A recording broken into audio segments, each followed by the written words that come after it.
Are you able to see the slide?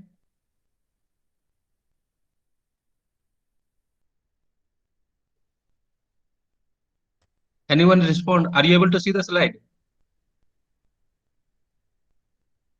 Slide is visible or not? Yes, sir. Yes, sir. Yes, sir. Okay, fine.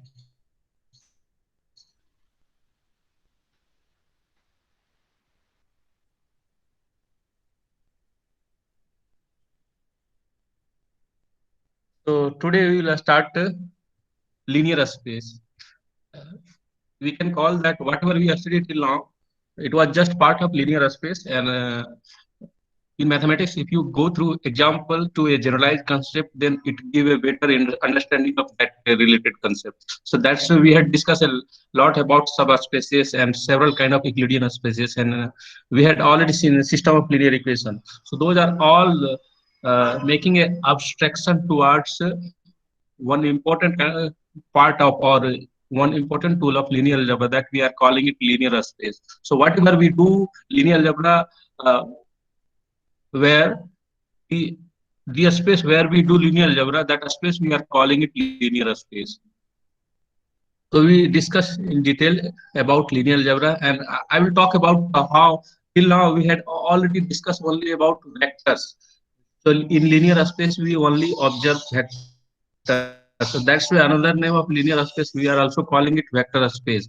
So now we will generalize the concept of vector to any other kind of concept, so that those will behave like a vector. So like if we can go discuss about collection of functions, and collection of functions having same property what we had already seen in the class of vectors, then simply we can call those functions as a vector.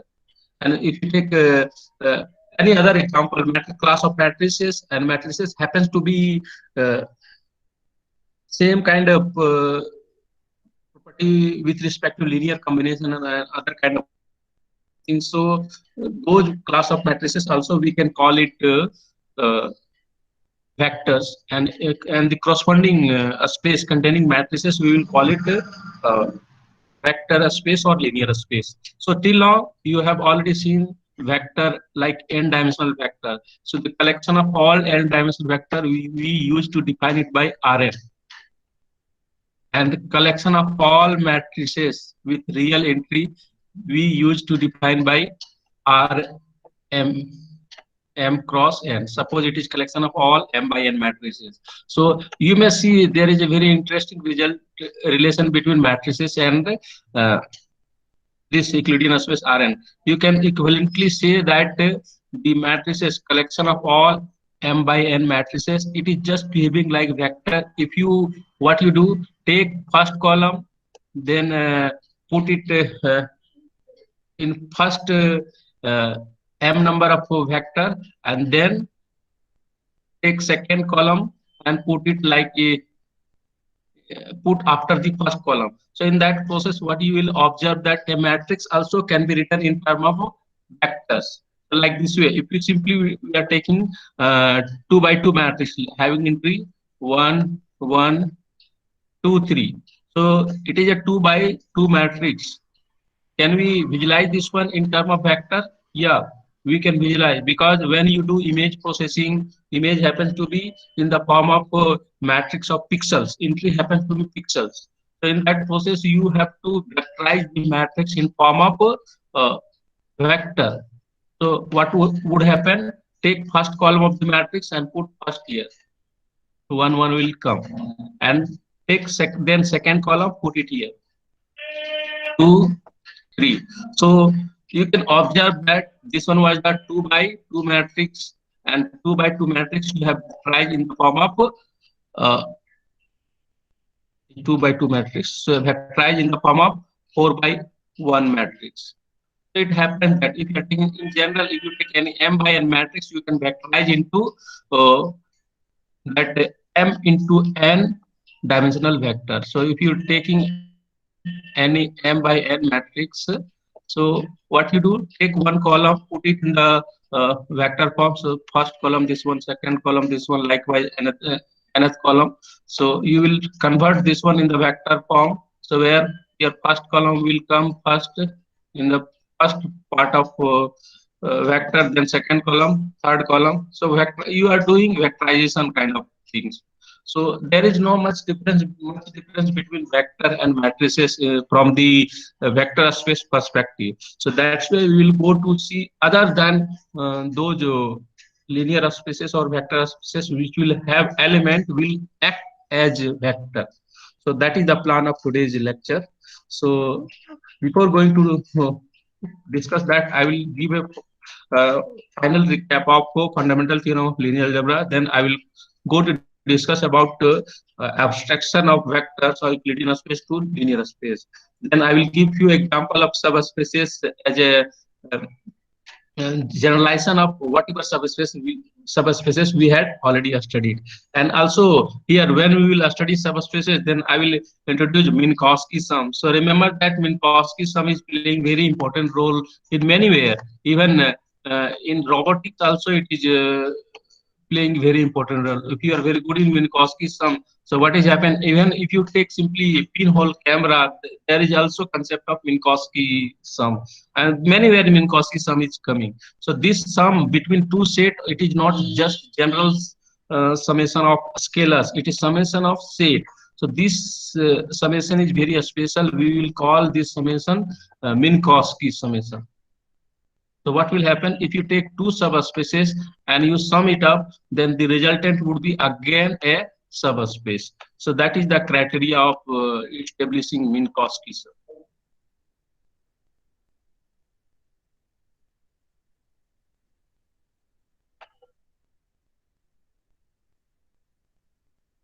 Okay, coming to recap. So I think I have given enough idea about fundamental theorem of linear algebra. Here, what you do. So again, if you are taking a matrix, it happens to be m by n matrix, and it happens to be a linear transformation, or it defines a linear transformation from Rn to Rm. Remember that is m by n matrix. It is m by n matrix.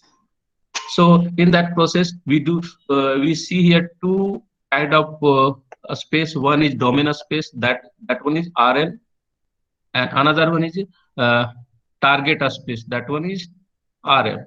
So you can see first fundamental theorem, first part of fundamental theorem. It says that rank of rank of the matrix, or simply you can say that the dimension of row space of A.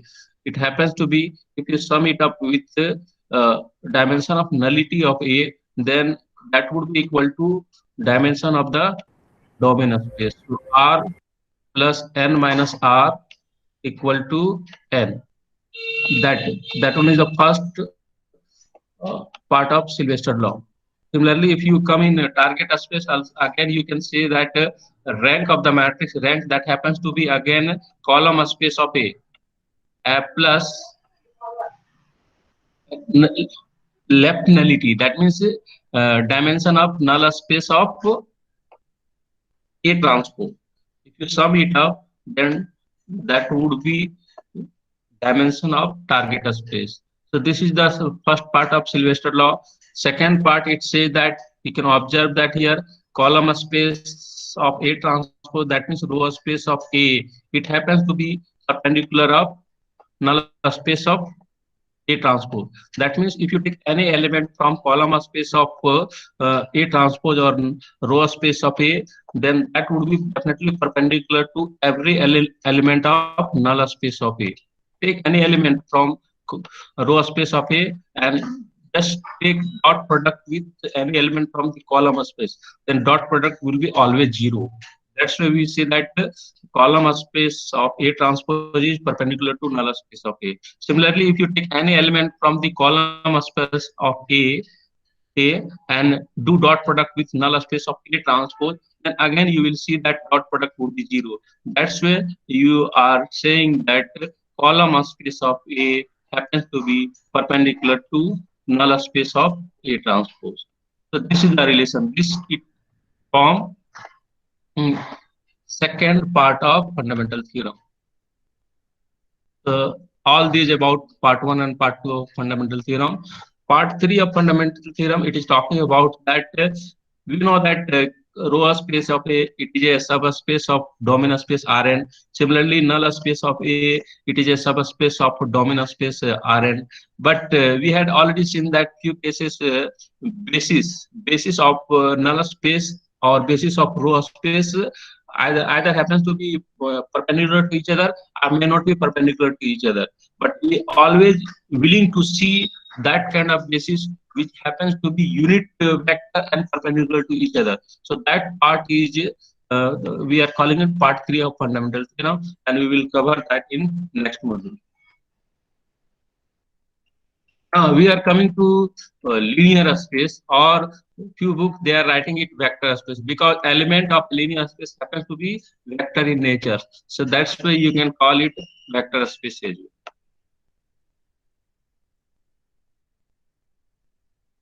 So what is that? In order to go to definition of vector space or linear space, I will give a generalization of linear combination of vector to other branches of mathematics or engineering and other kind of anywhere you can see those things. For simplicity, so what is happening till now, we have already seen and understood keywords such as system of linear equation, linear transformation, kernel, image, subspace, span, linear independence, basis, and dimension. All these we had already seen till now. All of these are defined and associated in terms of what? Sums and a scalar multiple of vectors. That means with respect to linear combination. So all these things, so whatever keywords we had already seen till now, all are defined in terms of linear combination. So now it is natural and useful to apply this concept to other applicable mathematics, such as, that means the concept of linear combination to vectors will apply to onward to functions, matrices, equations, and infinite series. So we are going to generalize the concept of linear combination of vector to linear combination of functions, linear combination of matrices, linear combination of equations, linear combination of infinite series. So that is the process. So in order to do that, we need to do some kind of abstraction. So indeed, linear algebra provide a unifying. So you can say that linear algebra, it is just provide a unifying language used throughout modern science and engineering. It can be used to solve any problem in a compact way. Like the most important problem that again I will discuss about solving linear regression purely based on linear algebra. You don't need any calculus. Just with the help of linear algebra in model 3, we will solve a regression. So one example here I have taken from differential equation. So in with respect to differential equation, how we can define a linear space or vector space. So we consider a differential equation, second order differential equation, that is second derivative of f plus f of x equal to 0. So it is a second order differential equation.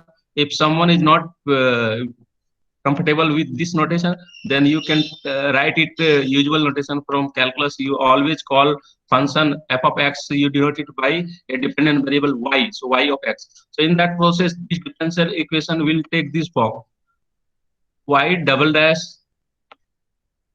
plus y equal to 0. So this kind of differential equation you have already seen in your math too. In that process, this differential equation further you can write it like this way. Either write y double dash plus y equal to 0, or you can simply write it y double dash equal to minus y. If you are bringing y left right hand side, then it becomes like this way. So in terms of calculus, if you try to solve this one, if you try to observe this one, what kind of observation you feel from the calculus, you will see that means you are trying to find a function whose second derivative is the negative of the function. So that is the concept from calculus. So from the derivative, so you need to apply derivative rule, and you will through heat and trial method, you will try to assign few function, you try to take few function, so that if you find derivative of second derivative of those function, that would be equal to negative of the function. these are the example of functions like sin x and cos x. So if you find a derivative of second derivative of sin x, what would be second derivative of sin x? First derivative would be cos x, and further you if you differentiate, then it would be minus sin x. So second derivative of sin x, it is what? It is, that is second derivative of f1, it would be minus sin x. So simply you can say that sin x is a solution of a above differential equation. From the calculus you design it. Till now you haven't applied the solution process from differential equation. That means math 2, what you had already studied. Second semester math you had already studied. You are having enough idea how to solve differential equation. Right now I'm talking about from calculus only. Similarly, if you take a second function f2 and if you differentiate this function twice, then what you will get? Second derivative of cosine function, it happens to be the negative of the cosine. So second derivative, if you are finding, it is equal to negative of cosine. It simply says that sin x and cosine x ultimate solution of the above equation. From the calculus idea, we got it. Further, we can see that solution set of differential equation. Now, we had already seen this. This you can call it a step one. You that established from the calculus, and in order to find the solution of the above differential equation, so call in a step two.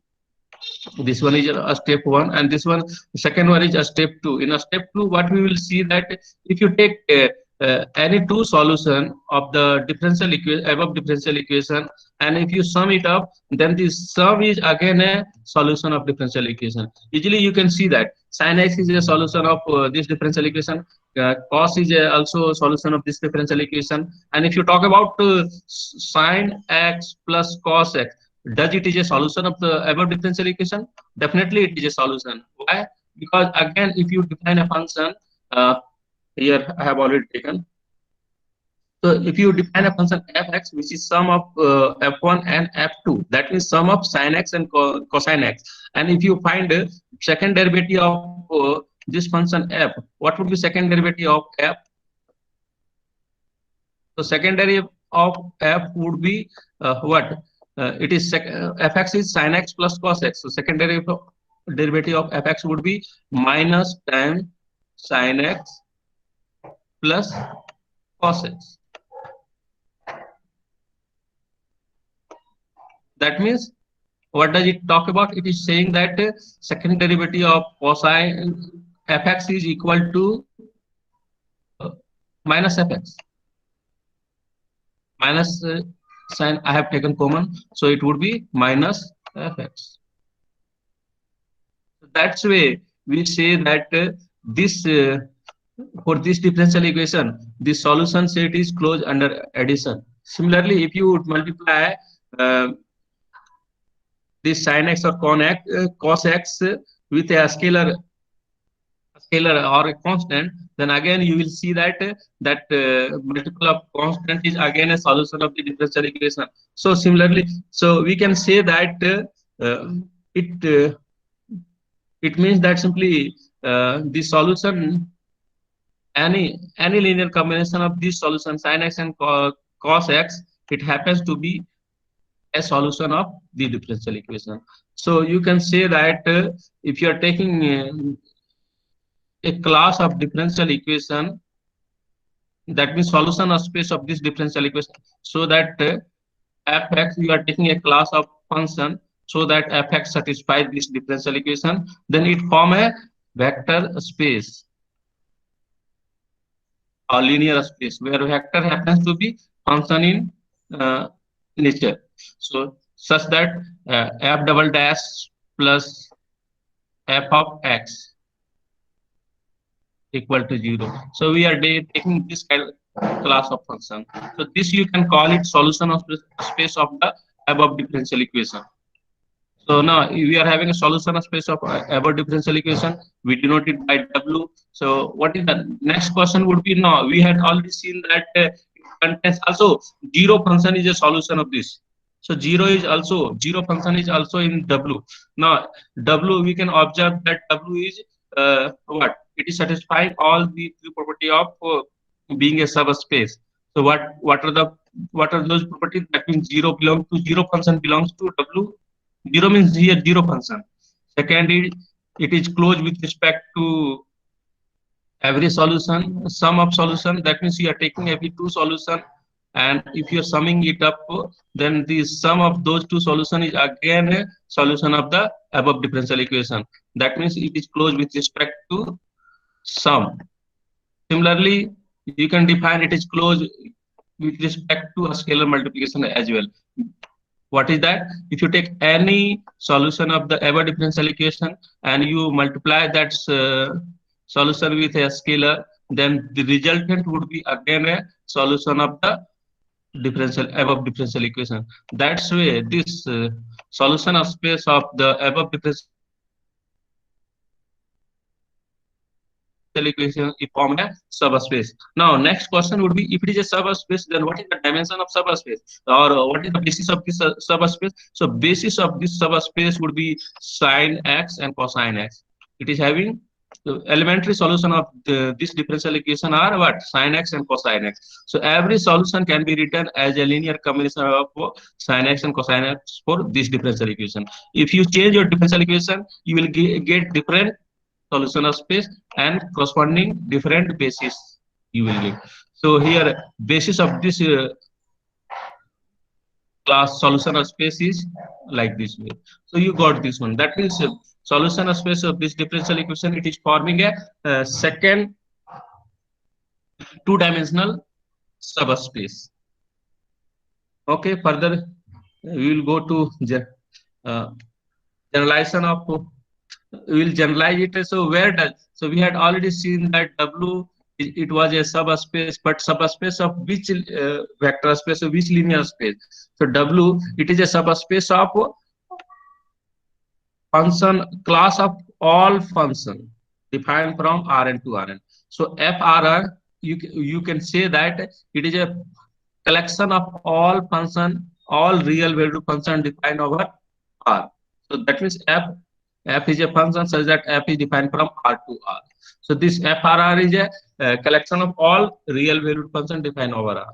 Then the solution set, above solution set V, I had written W. So we say W such that f of x equal to linear combination of these two. You can call it the W is a subspace of this FRR. Furthermore, what we will see that the sin x and cosine x, these are forming basis of W. Actually, V is the general word of subspace. That's why I have taken. So the dimension of the W is what? 2.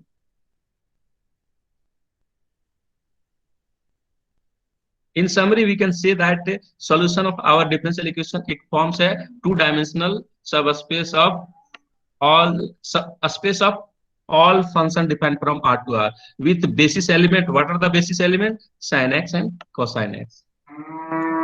Whenever we are dealing with a set such as a FRR, that is collection of all function from R to R, etc. like that, those further few more example will come. The element can be added, multiplied by a scalar and subject to certain rule. Then definitely that will form a linear space. Then we can, if it form a linear space, then we can apply language of linear algebra just as we do for vectors in Euclidean space Rn. So similar, if you once we are able to establish that one structure happens to be uh, closed with respect to addition and a scalar multiplication and satisfy certain rules, then we can do similar kind of operation what we had already done in vectors. So later I will give one fundamental theorem that there, whatever vector space you will study, you can always define a one-to-one correspondence between that vector space and Euclidean space. It based on the dimension. If dimension, suppose you are getting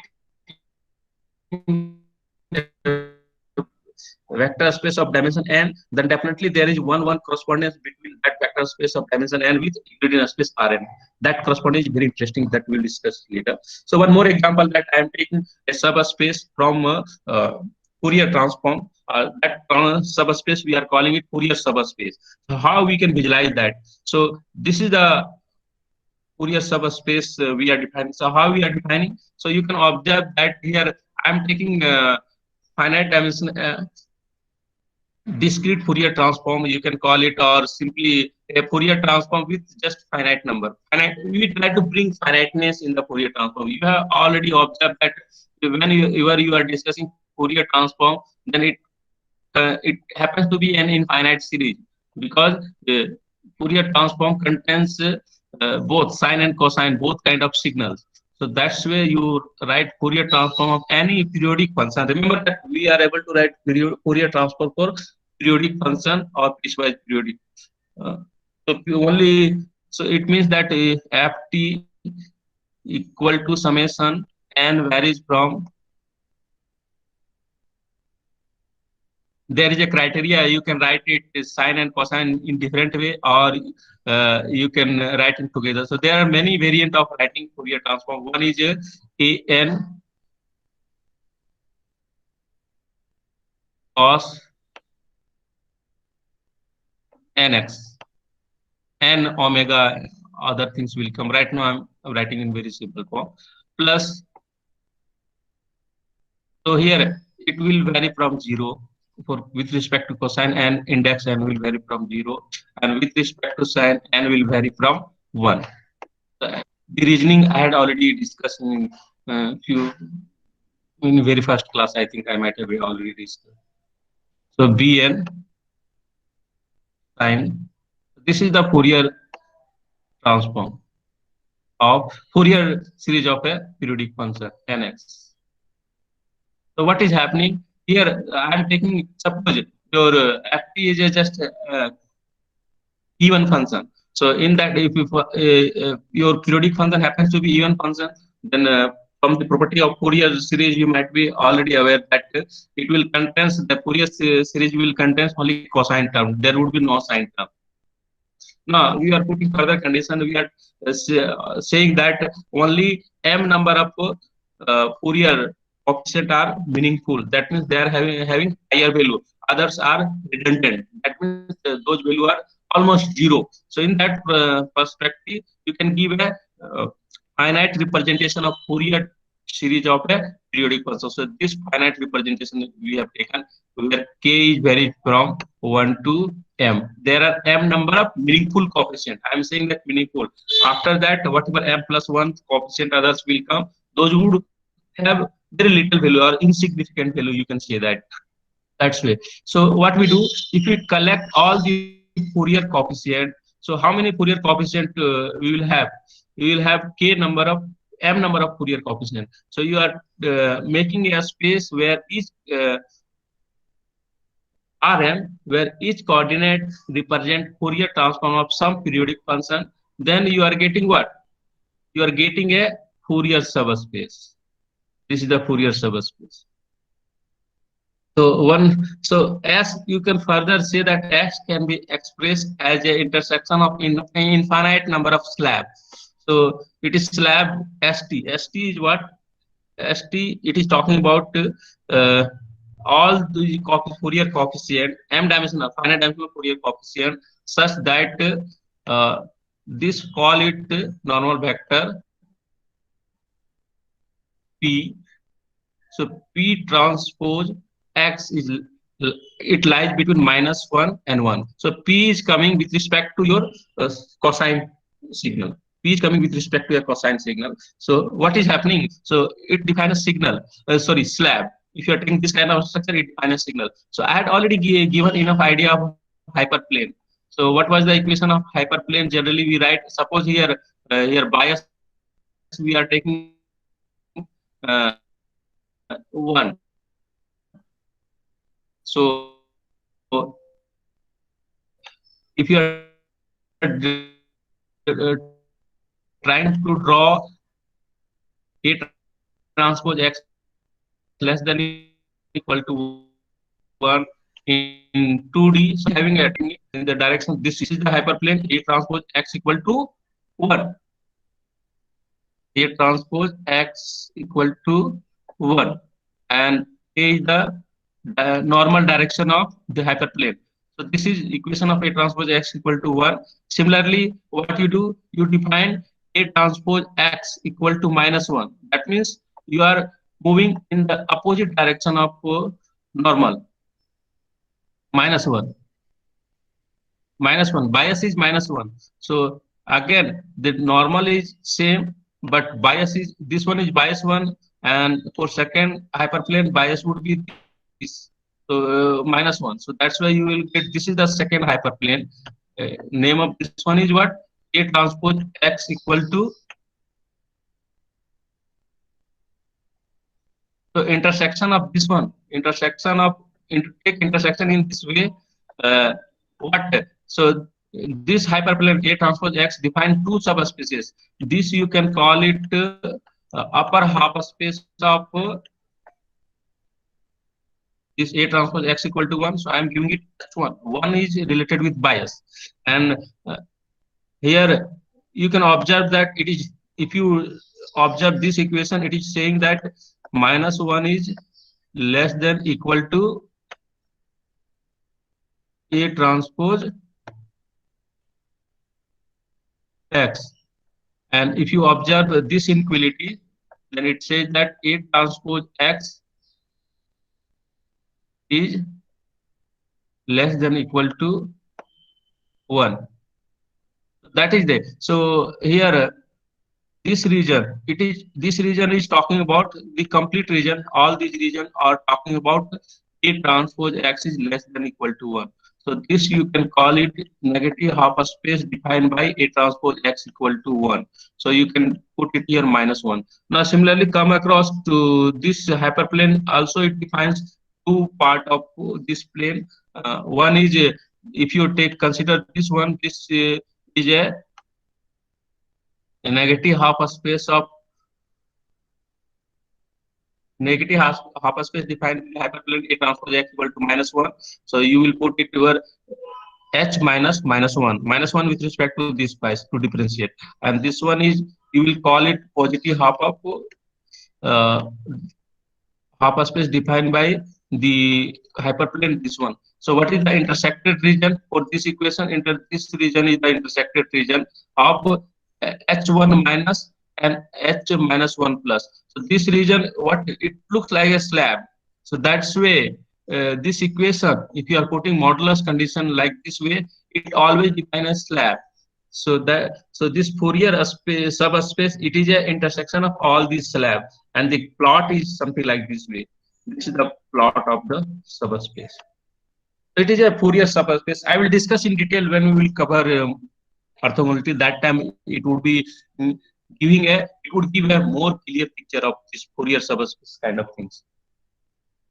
So coming to now linear subspace or vector, generalized definition of linear subspace or vector space. So what does it say that? So a linear subspace V, it is what? It is a set endowed with a rule of addition. Remember that if you are having a linear subspace, you will always search for two operations. One operation, that one we are calling it addition. That means if you are taking any two element F and G from V, and you will look for sum of these two, F plus G. That means if you are taking any two element F and G, and if you sum it up, F plus G, and if you observe that the set V, it is closed with respect to addition. That means F plus G is again in V. Then you will say that V is closed with respect to addition. Similarly, you will look for a scalar multiplication. That means you take any element from V and any scalar. It is, a scalar means it is coming from a scalar. Then multiply alpha with F and look where A time alpha, whether it is again V in V. If it is again in V, then we will call it V is closed with respect to a scalar multiplication, and such that the operation satisfy the following rules. So now once we will see that V is closed with respect to addition and V is closed with respect to the scalar multiplication, apart from that, V also satisfy these 8 number of properties for with respect to addition and scalar multiplication. What are those properties? It says that first, uh, if you sum any two element from V with third element, and you further what you do, sum last two element and finally sum it with first element, and you observe that this kind of summation is uh, equal. That means this rule is talking about associativity. So whether you put bracket first, that means whether you, if you are taking three elements, whether you to it order is not matter here, whether you add first two and add after that you add third, or whether you add last two and after that you are adding with first, so result would be same. So this rule we are calling it associative rule. Association, it is talking about association. This one is associative rule. So order is immaterial here in case of you're adding three elements. So three elements. If you are adding two elements, there is no issue because that rule will come. I will define it. This so if you have three element, definitely you will have a question which two will we will add first. Then after that we will add with third element. So that you have to decide. So here in vector space, what is happening? Order is immaterial here. Any two can add first, then finally add with third one. So that's where these two are equal. Similarly, in vector space, you will observe that addition of any two vector is happens to be equal. So addition. So here again, order is not material. Any two, whether you add f with g first or g with f, so it is not matter. So it is commutative. This law we are calling it commutative. Like commutative rule you had already seen in inner product. So whether in inner product, whether you take a first or B, it is immaterial. Dot product or inner product, it happens to be same. So you are writing it, inner product is always a commutative result. So you are writing it A transpose inner product of A with B is A transpose B, as inner product of B with A. That one is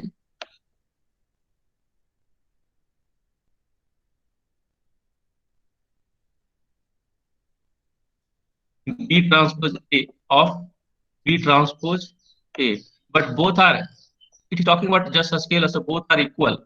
You can also, this property we are calling it commutative property. Similarly, in linear space, addition is satisfying commutative property. And third property is talking about there exists a neutral element, and later I will call it zero element. And in the vector space, we such that if you add any element of the vector space F with an either to post addition or pre addition immaterial, but resultant would be the element of same, that element same. That means n is not going to change the identity of f. So if you are getting an element n in such a way that n is not changing the identity of f, then you can say that n is the identity element of V, and we denote it by zero element. So it is similarly saying that if you're taking any number with zero, and if you add if you take any number and add with zero, so it's like 1 plus 0 is what? 1 plus 0 is 1.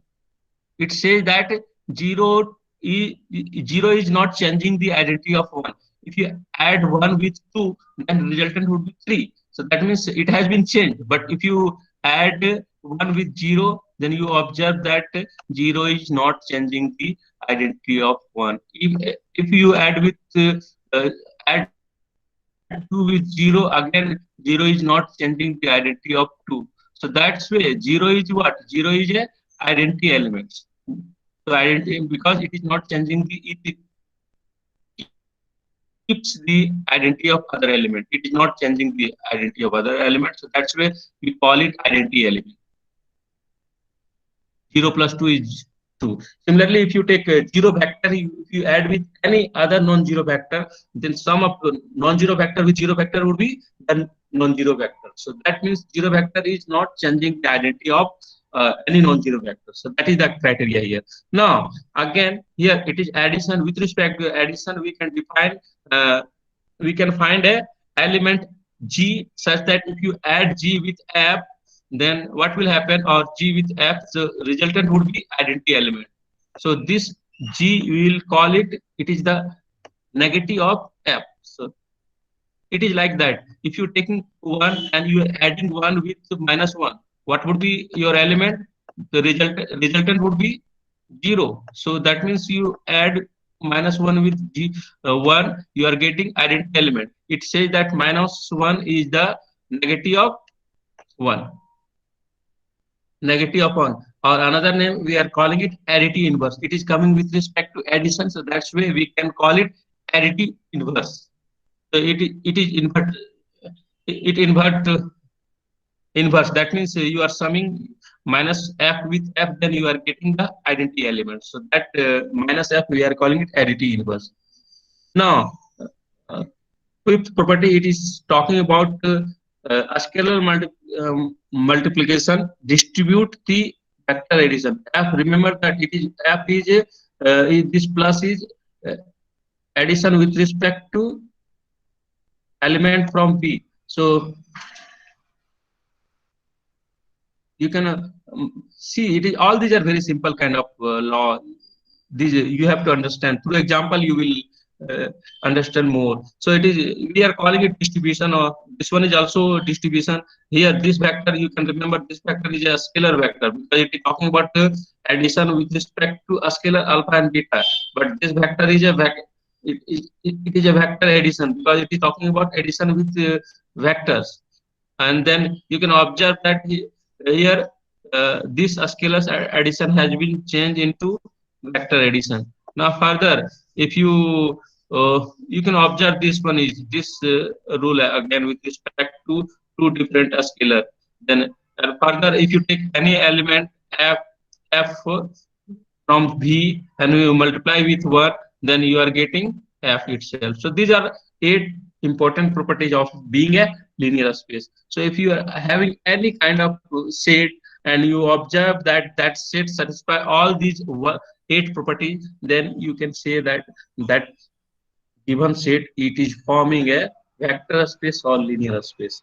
So this one is the abstract definition what we had already discussed till now. So it is abstraction.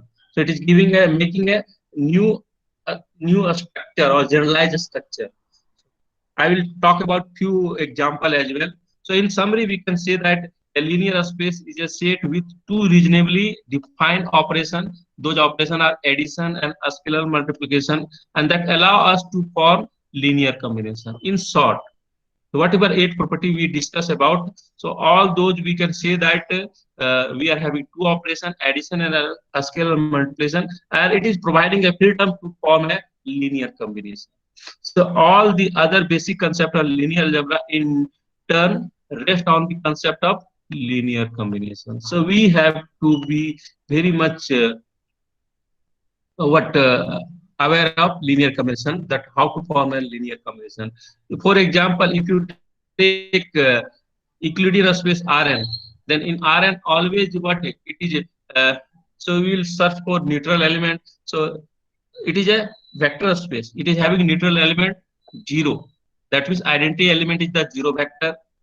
And further addition of two vectors. So Rn, how we add two vector? If you're taking any two n-dimensional vector, suppose one is x having coordinate x1, x2 up to x3, you will look for your what is the operation of addition. So one operation is addition, then you will look for uh, a scalar multiplication. And if you sum it up with another vector, suppose y, you are taking y, then y will have n coordinate again. So y1, y2, and up to yn. If you sum, so what is the vector addition? Addition of this n-dimensional vector. Enough you have already seen in your coordinate geometry. Also in calculus you had already seen. So sum, how you sum? You sum it coordinate y. So here in Rn, addition, vector addition is defined coordinate wise addition. So x1 plus y1, x1. Then second component of addition of this one would be x2 plus y2. Likewise, you will go up to xn plus yn. This is the addition operation in Rn. Similarly, if you are willing to define a scalar multiplication, so this operation you can say that x plus y, you can define this way. Similarly, you can define a scalar multiplication. So what would be? So alpha will enter into each coordinate and multiply with it will enter inside and multiply with each coordinate of the x. So this is the scalar multiplication we define like this way. It would be because alpha is a scalar and each coordinate is a scalar. So that's why you are able to multiply alpha with each coordinate. Alpha times x1, alpha times x2, likewise alpha times xn. So this is the important operation in Rn. With respect to these two operations, this vector addition and a scalar multiplication, uh, Rn is forming a linear space. And now, what would be the zero element, neutral element? Zero vector. If you add any zero vector with any vector, then it is not going to change the identity. That's why zero is the identity element. And what is the identity inverse? If you taking a vector like 1, 1, 1 or 1, 2, what is the identity inverse of 1, 2? Just take negative of that vector. Negative of that vector, and if you add negative of that vector with the vector itself, then the resultant would be zero vector. So what is negative of 1, 2 vector? It is -1, -2. So if you add -1 or -2 with 1, 1, what is the resultant? It would be 0, 0. That means identity vector you are getting it. So this is the concept of being Rn a vector space or linear space. Now another example is that function space. This f notation f taken from function. So this function space, you can say that it is a collection of all functions defined from R to R. That means the function of real value defined over real variable. So this FRR, this it form again a linear space with respect to operation, this operation, addition of two functions. So addition of two functions with f plus g we define over this way. f plus g over x, it would be f of x plus g of x. And similarly, a scalar multiplication here in FRR we are defining, or in function space we define f times alpha over x, we define it alpha into element or zero element, it would be zero function. That means f of x equal to 0 for every x in the domain. So this function we are calling it zero function. So zero function is the neutral element or identity of the this collection of all m by n matrices are able to add to matrix when both happen to be of the same order. So here operation of addition is addition of two matrix, and what is the scalar multiplication is just you multiply a matrix with a scalar. That means that a scalar alpha, it will multiply with every integer of a. So those are very feasible kind of operation in the collection of matrices. And what is the zero element of this Rm by n? It would be zero. Suppose you have taking 2 by 2 matrix, 0, 0 matrix would be your zero element or neutral element. It would be. Why? If you add any matrix with this zero matrix, then it is not going to change that matrix. That's why this one is a zero matrix. Or inverse also you can find it in the similar process. Now I will take few more example on linear space, more practical kind of example. Now one here very important example. Remember that this sequence space L, a small L, this denote sequence space, or you can say that it is collection of all infinite sequence of real number, and it is finding a lot of application in again I would like to say that in Fourier series you will, and Fourier transform you will get in Fourier series you will get a lot of application of sequences space. So it is a collection of all infinite sequence of real number. It forms a linear space where what is the addition and a scalar multiplication. So addition, it is just generalization from addition in Euclidean space Rn. So here, what in place of in Euclidean space Rn, we used to have finite dimensional vector. Now we are having an infinite dimensional sequence. So x0, x1, xk up to it will keep on going. So it is a sequence, infinite sequence, like a sequence you had already seen in calculus enough example. So it is one sequence. One is harmonic sequence that we are taking it 1, 1 by 2, 1 by 3, and sequence is a mapping. You can say that it is a mapping from set of natural number to R. Also, you can say like that way. So sequence is a very important concept. You need to recall it from your math one. So it will 1 by k. It will keep on going like this way. So this is a sequence, one sequence. In short notation is what? There are many notation of the sequence. Simply you can denote it by 1 by n, where n varies from taking from natural number, set of natural number. So a sequence is a function whose code domain happens to be natural number or a subset of natural number, but range always is a subset of real number. Sequence, you can say that we denote it an. It is a mapping from n to r. Okay, time is already over, so we will discuss other things in next class. Regarding attendance, I had already created a link. Go and mark your attendance there. If you are having any question, you can ask. Otherwise, I'm going to wind up today's class.